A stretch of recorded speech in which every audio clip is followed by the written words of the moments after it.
સુખદેવજી મહારાજ જ્યારે કથા શરૂ કરીને ત્યારે પરીક્ષિત રાજાને ભય હતો કે મને તક્ષક નાગ દંશથી છે, એને મોતનો ભય હતો. પણ ત્યારે સુખદેવ મહાપ્રભુએ એને છેલ્લે 7 દિવસે એને કથામાં કહ્યું કે ભાઈ હવે તને કોઈ ભય છે? ત્યારે સુખદેવજીની સામે પરીક્ષિત બોલ્યા કે ગુરુદેવ, અત્યાર સુધી મને મોતનો ભય હતો, પણ તમારા મુખથી આ ભાગવત કથાનું અમૃત પીધું, હવે મને મોતનો ભય નથી. કારણ કે મૃત્યુ મારું નથી થવાનું, મૃત્યુ તો આ શરીરનું થવાનું છે. અને તમારા મુખથી મેં કથા સાંભળી, મને મારો અસલી પરિચય મળી ગયો કે હું એ શરીર નથી, હું એ આત્મા છું. અને આત્મા એને પવન ભીંજવી ન શકે, આત્માને અગ્નિ બાળી ન શકે, આત્માને કળિયુગના દોષો લાગે નહીં, અને આત્માને અગ્નિ બાળી નથી શકતો. કારણ કે અયમેવ આત્મા, હા હું આત્મા છું. અને એ આત્માને ઓળખ્યા વિના રે એ જી લખ 84 નહીં તો મટે રે હોજી. આત્માને ઓળખ્યા વિના રે 84 નહીં તો મટે. આ બધી ભ્રમણાને ભાંગ્યા વિના રે એ જી ભવના ફેરા નહીં તો મટે. ભ્રમણાને ભાંગ્યા વિના રે એ જી ભવના ફેરા નહીં તો મટે. આ ભ્રમણાને ભાંગી નાખો. ભ્રમણા એટલે જે આપણું નથી અને આપણે આપણું સમજી બેઠા છે, એ ભ્રમ છે. ઘર મારું, પત્ની મારી, પુત્ર મારો, ગાડી મારી, વાડી મારી, લાડી મારી, આ બધું મારું મારું કરીએ છીએ ને, એ આપણી ભ્રમણા છે. હકીકતમાં આપણું કંઈ છે સાથે કંઈ લાવ્યા હતા,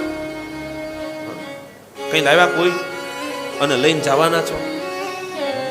આમ આવ્યા છીએ ને આમ નામ જતું રહેવાનું છે. મોટામાં મોટો ભય હોય તો એ મોતનો ભય છે. જેમ પરીક્ષિત રાજાએ 7 દિવસે કથા વિરામ થયો ત્યારે એટલું જ કહ્યું, અનુગ્રહોસ્મી બુદ્ધોસી નિરંજનોસી. હવે તો મેં તમારા મુખથી ભાગવત કથાનું અમૃત પીધું છે, હવે મને મોતનો ભય નથી. આ કથા એ મારા ને તમારા મૃત્યુના ભયને ભૂલાવી દેશે.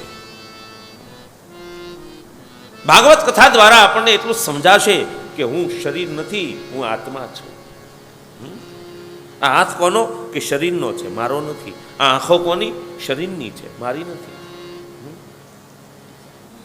આપણું શું છે? સંત સગા કા ગુરુ સગા, અંત સગા એક રામ. તુલસી કહે ઇસ જીવ કો, તીન ઠોર વિશ્રામ. આપણો હગો કોણ? કાં તો સાધુ આપણો હગો, અને કાં આપણો ગુરુ સગો, અને છેલ્લે અંતમાં સગો એક રામ. બાકી આપણું કોઈ હગું નથી. જેટલા દેખાય છે ને, જે એટલે આજુબાજુમાં આપણા વખાણ કરે છે, એ બધા સ્વાર્થના સગા છે.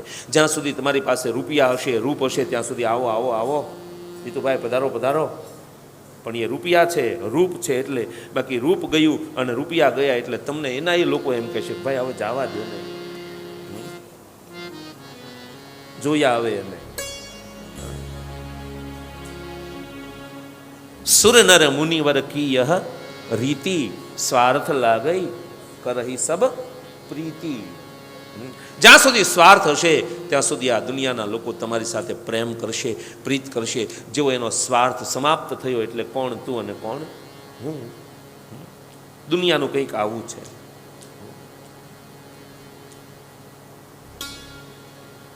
સંસાર ભય નાશનમ, સંસાર ભય નાશનમ. સુત નામના મહાપુરાણી કહે, હવે તમને એક દ્રષ્ટાંત આપું છું. પરીક્ષિતે કથા વક્તુમ સભાયામ સસ્થિતે શુકે સુધા કુંભગ્રહિત્વેવ દેવાસ્તત્ર સમાગમન. સુધા કુંભં ગૃહીત્વેવ દેવસ્તત્ર સમાગમન. આ ગંગાના ઘાટ પર સુખદેવ મહાપ્રભુ કથાની શરૂઆત કરવા જઈ રહ્યા હતા. પરીક્ષિત રાજા કથા સાંભળવા માટે બેઠા છે. હજારો ઋષિમુનિઓ આજે ભાગવત કથાનું શ્રવણ કરવા માટે ઉપસ્થિત છે. એ કથા શરૂ થાય ન થાય એ પહેલા સ્વર્ગમાંથી એક વિમાન ઉતર્યું.